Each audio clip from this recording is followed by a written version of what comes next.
it's crazy.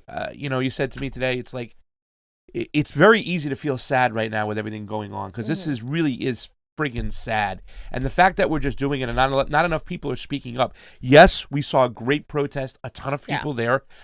We talked to some of the people. People have to continue to get educated on the whole situation, how Israel started, all the things with the UN Security Councils, the history. They have to learn about it, Hamas, the whole 9 yards, the PLO. We all have to do that. But it is sad at the end of the day seeing all these rockets fly. And I tip my hat off to anybody out there who's speaking up, somebody who has a platform, somebody who's a actress, a politician, and even a professional athlete right now, because this is very hard. I explained to you guys, professional athletes don't really speak up on foreign policy and a lot of issues. Yes, the Colin Kaepernick thing took everybody by storm, but we didn't see a lot of people go outside of their comfort zone and talk about foreign policy. Well, we had a little something yesterday that I just think is amazing because you're talking about somebody, fam, who has like I think about 5 million Twitter followers. He's won a national. He's an NBA star. He's won the title before, the NBA championship with LeBron James. And a lot of people were kind of questioning when this gentleman, Kyrie Irving, split away from LeBron James. He didn't want to play with him anymore. He wanted to go do his own thing.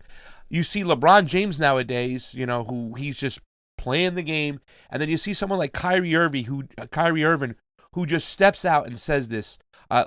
Yesterday was the last day of the regular season for the NBA. The playoffs are starting, so there's going to be a lot of press, a lot of TV coverage. Look what Kyrie Irving said the other day. Look at his whole demeanor and what he's saying. Working out the Kings' first game with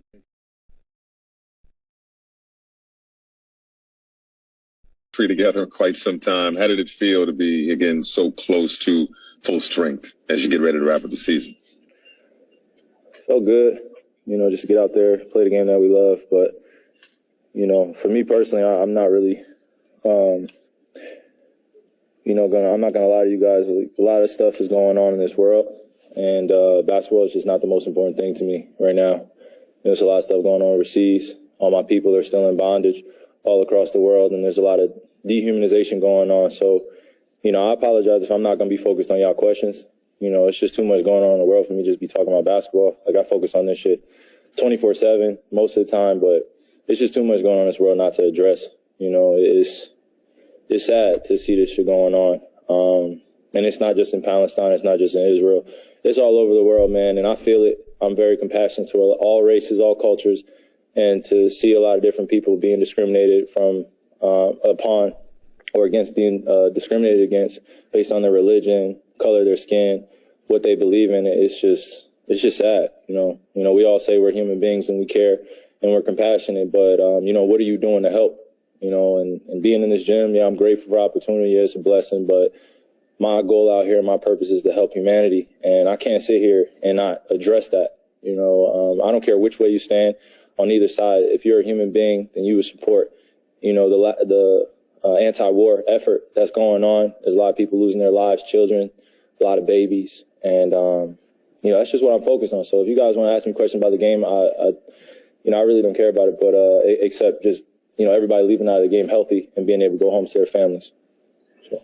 I don't know the challenge is the word, but what has it been like balancing the social issues and things that are on your heart and on your mind with, the responsibility on the court? What has it been like balancing that? I mean, it's a job. I was raised as a survivalist. My family comes from practically the bottom, from the South Bronx, making it out of some extreme conditions. Didn't have a lot of resources, and I'm the product of a lot of sacrifice from my ancestors, a lot of people.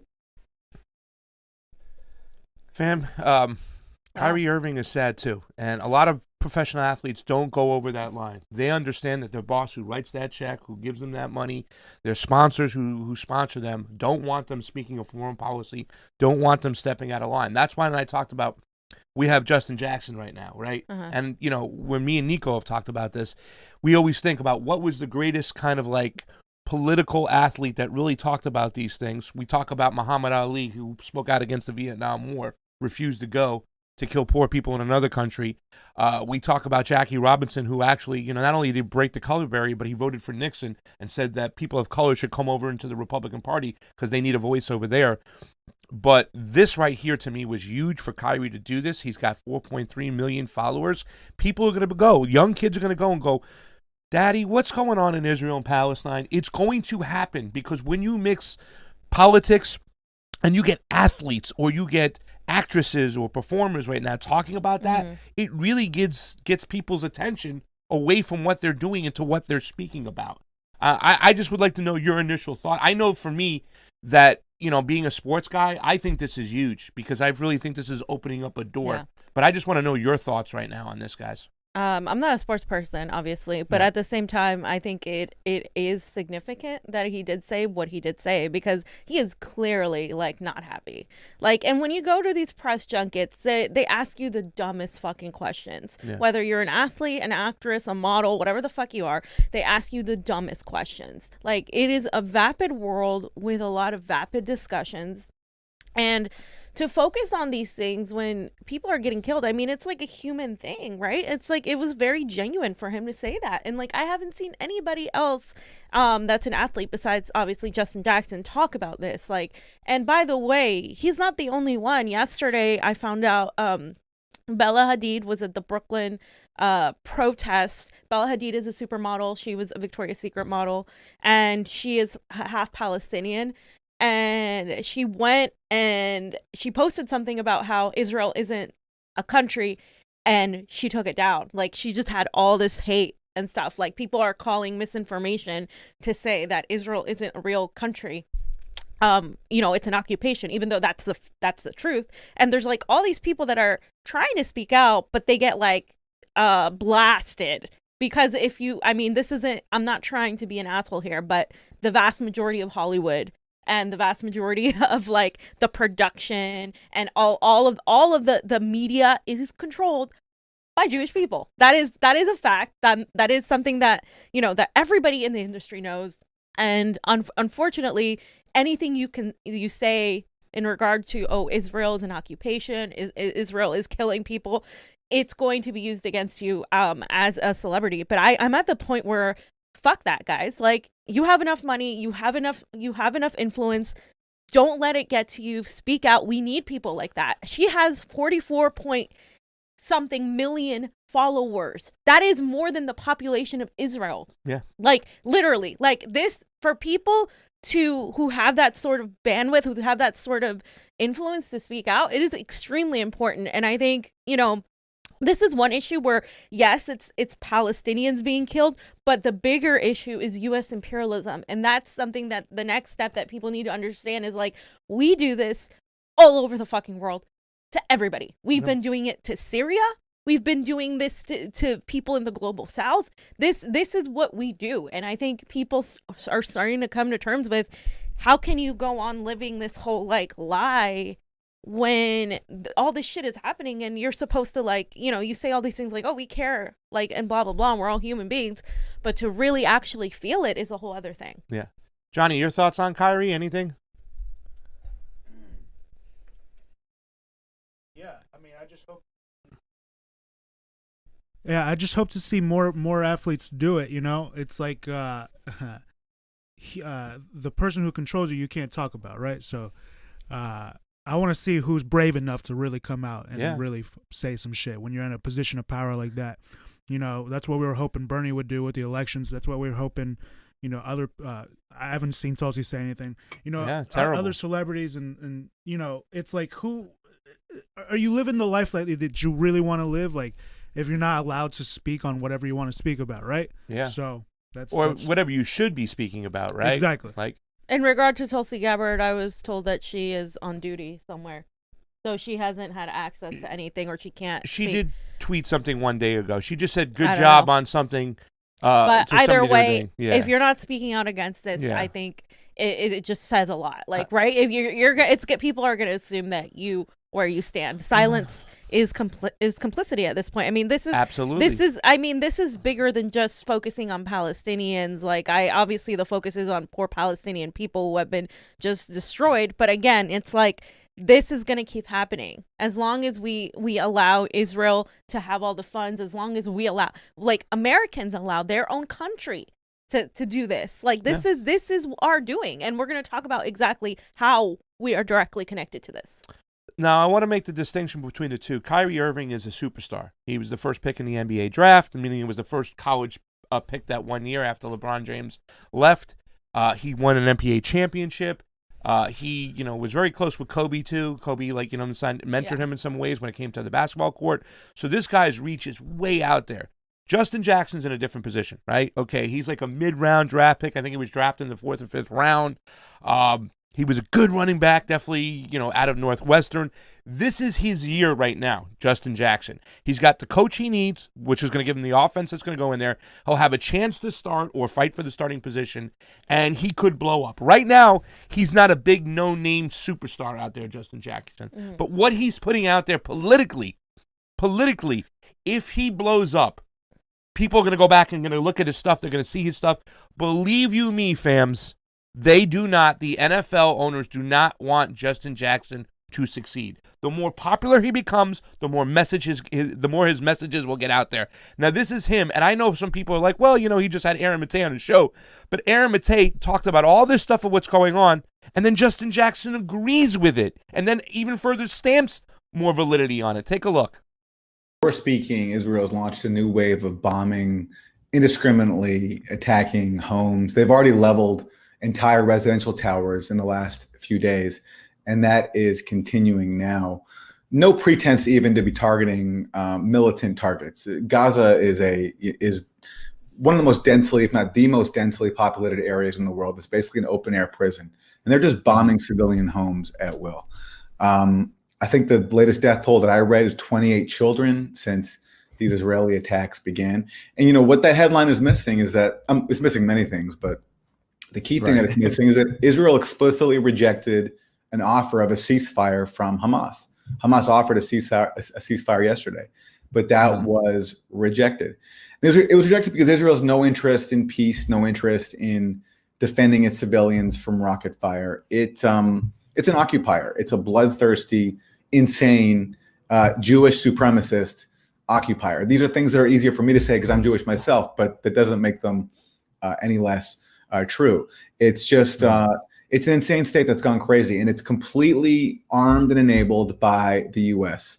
Whether it's a Republican like Trump or a Democrat like Biden in power. In the case of Biden, they've given this a complete green light. We saw, if you saw that clip at the State Department where the State Department spokesperson Ned Price was asked if Palestinians have the right to defend themselves, wouldn't give an answer. Joe Biden, when he emerged from his cave yesterday, he spoke.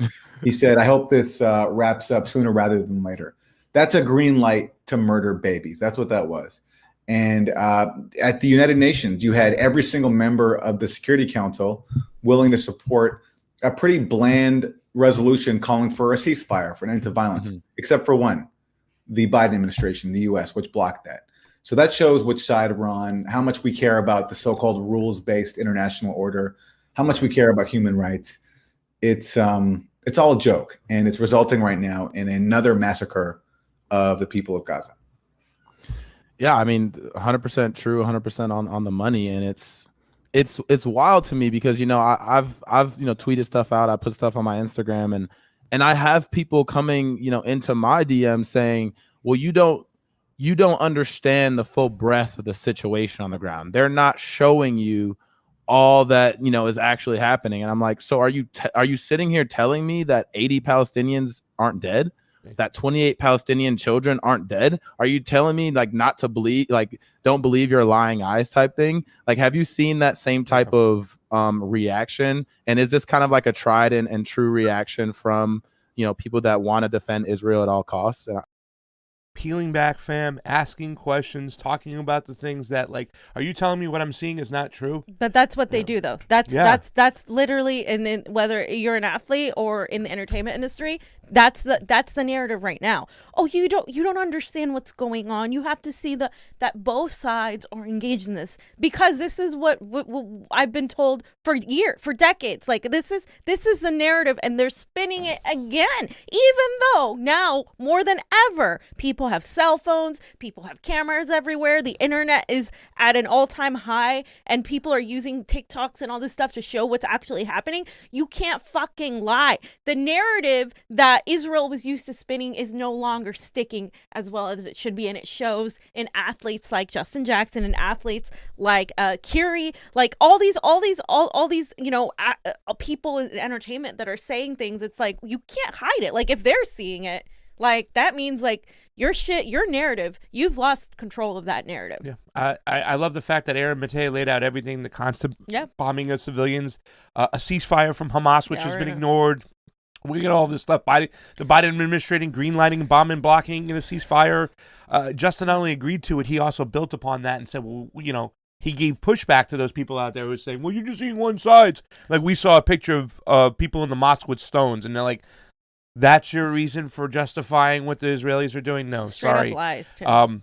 And you can look at Justin's Twitter. He's got some other good stuff out there. He's got stuff out there from the Gravel Institution, which shows pretty much like the evictions, whatnot. Have you seen this video? This one's really, really, it's a short one, fam, but you should really check this out. I don't know if you've seen this one. I saw it for the first time. This is really horrifying. We take house after house. All this area will be a Jewish neighborhood. We are not finished the job. We are going to the next neighborhood, and after that we will go more. Our dream that all East Jerusalem will be like West Jerusalem, Jewish capital of Israel. אני רואה בזה המשך של המפעל היהודי-ציוני, המשך שיבת ציון. זה הכל. זה בא על חשבון הערבים? כן, גם בג"ץ והכנסת בנויים על חשבון ערבים, וגם המדינה כאן הוקמה, כן, על חשבון חלק מהתושבים הערבים שגרו פה. וזהו. We take out...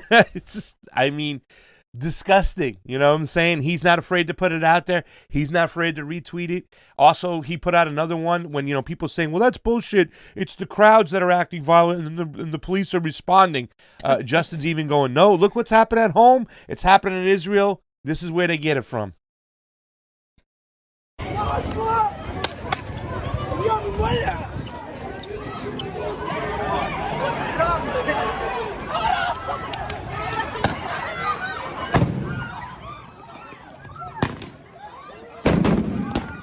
Those have rubber bullets in them, right?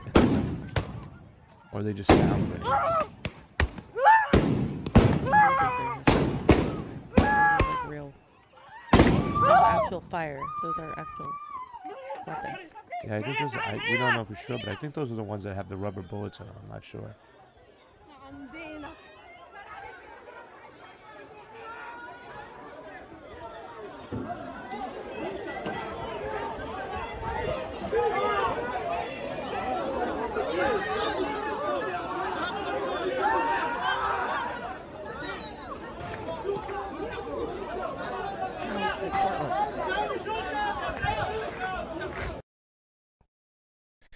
Well, it's no surprise because it's the same training. Yeah.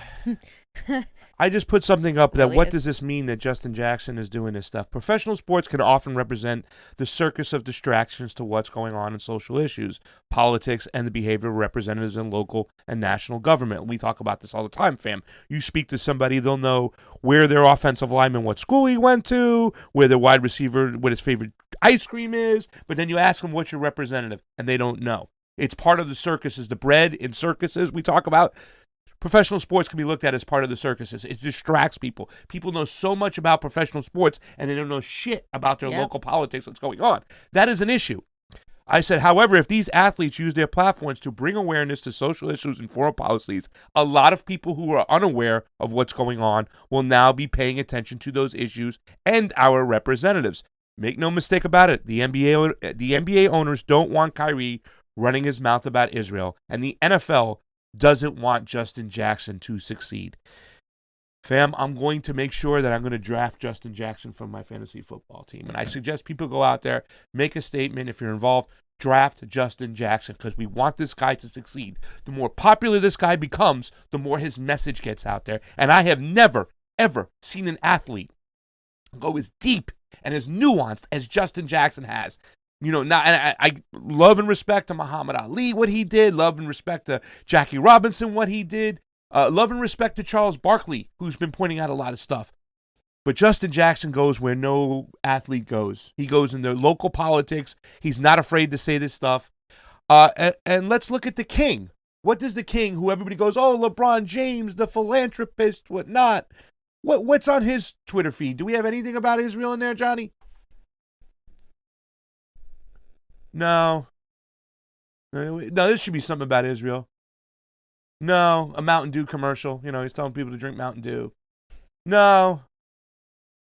Okay, all right. Yeah, okay. We got that. Wait, there's got to be something about Israel. No. Anything? Something? Come on. Oh, no. Another commercial about what he would be if he wasn't LeBron James. All right. Oh, okay. You can see that. You know what I'm saying? And this guy, he's got, how many millions of followers does he have, Johnny? 49 million followers, almost 50 million followers. And I want to talk about, I want to relive the experience that LeBron James out there, who always says he's fighting for justice and whatnot. LeBron James signed a lifetime deal with Nike, the largest single athlete deal in the company's 44-year history, according to ESPN's Dan Rovell. James also has a title that neither a legend like Michael Jordan nor contemporary like Kevin Durant can rival. He is the first player to ever receive a lifetime deal from Nike. James, 30, signed a 7-year deal, $90 million contract to Nike before he was drafted by the Cleveland Cavaliers. So, fam, before he even signed his first contract, they gave him $90 million. In 2010, James re-signed with Nike and reportedly earned as much as $30 million annually. Every year he's getting that cheese. Well, in the Inquisitor, they even wrote, LeBron James is selling a tennis shoe with equality written on the back of it, which is made by slave laborers overseas.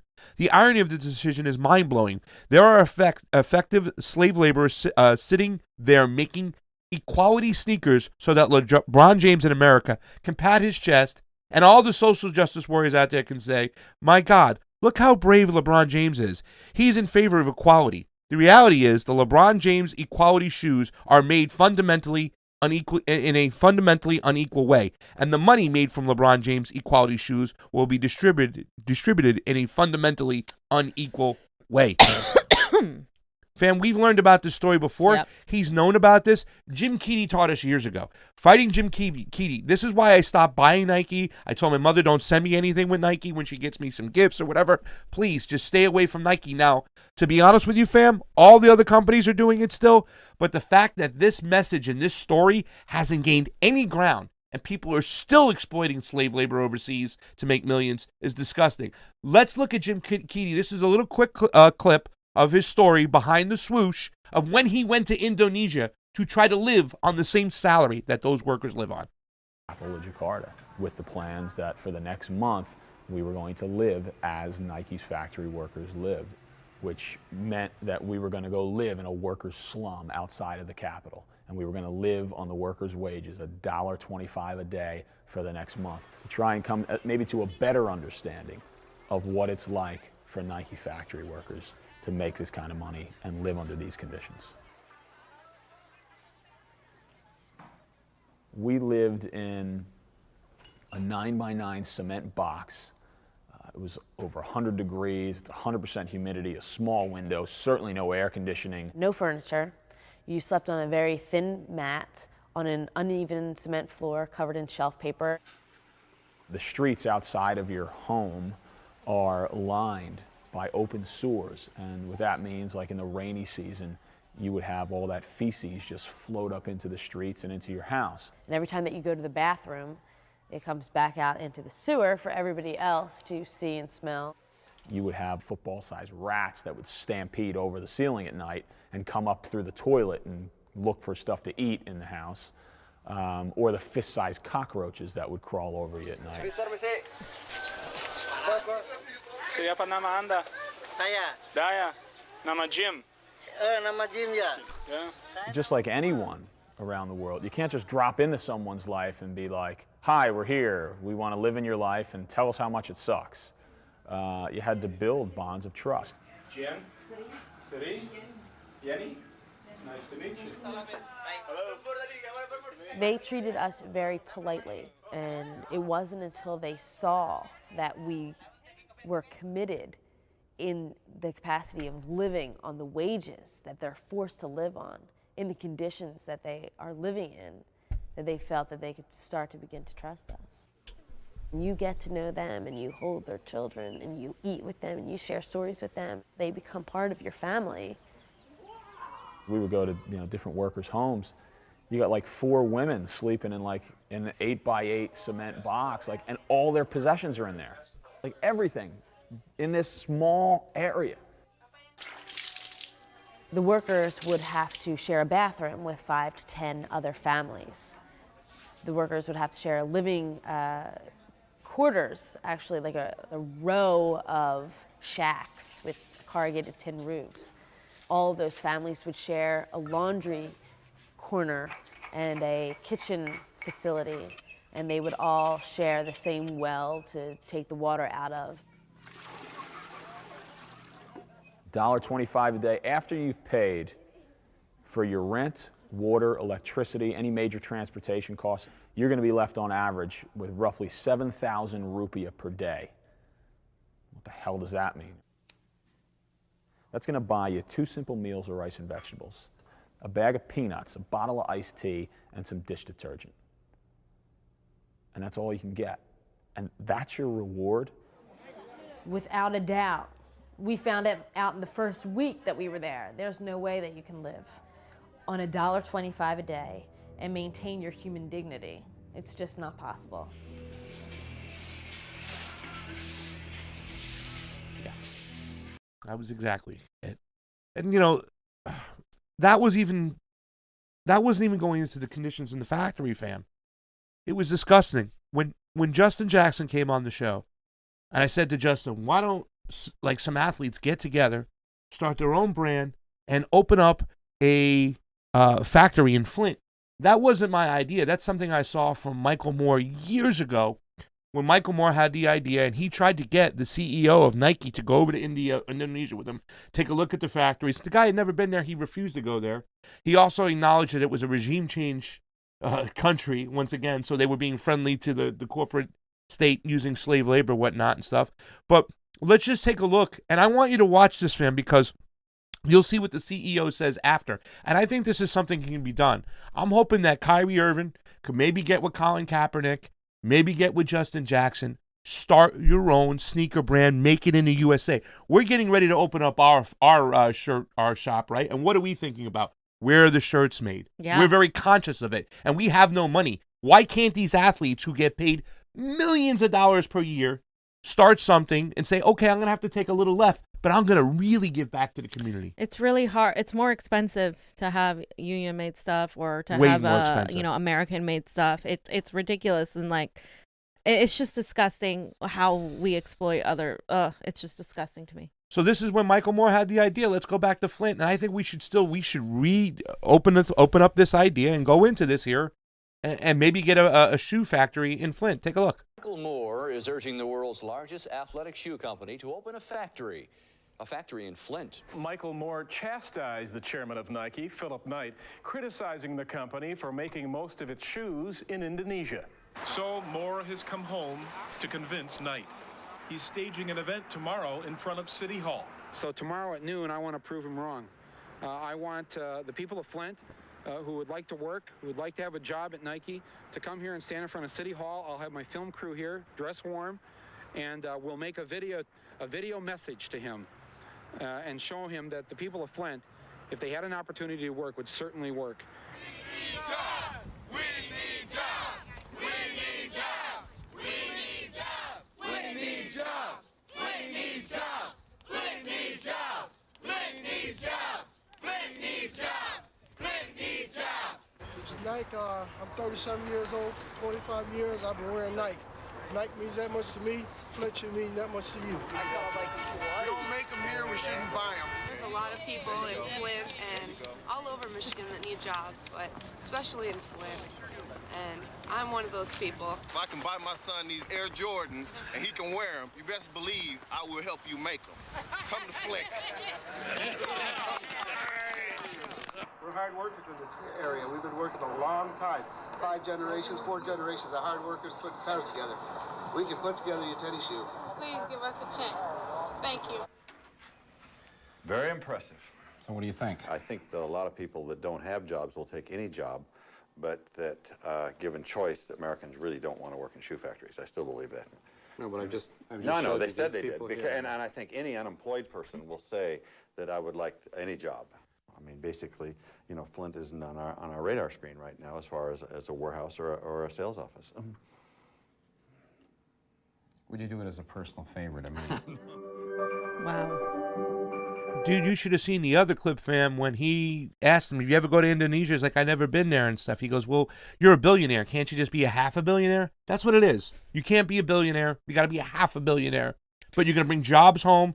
You saw those people. They're desperate to work. It's a double-sided just death cult, because you take jobs away from Americans, right? And so you could pay people slave wages in Myanmar or in Indonesia and any of these other fucking countries. Yeah. Like, you're screwing both people like out of decent jobs.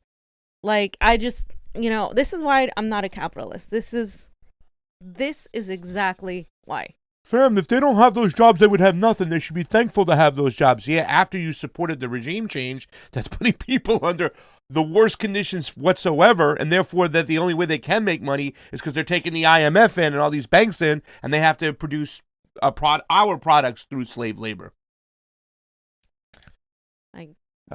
Closing statements on this, guys. Billionaires shouldn't exist. Like, I mean, this is what happens. How you become a billionaire is you become that guy. You exploit the resources in another country. You exploit the labor. Yeah. You turn them into basically slaves, because that's what they are. They're basically wage slaves. And then you also screw the American people here. And then you make the people here hate immigrants, thinking that the immigrants are taking their jobs when it's the fucking billionaire taking their jobs. Yeah.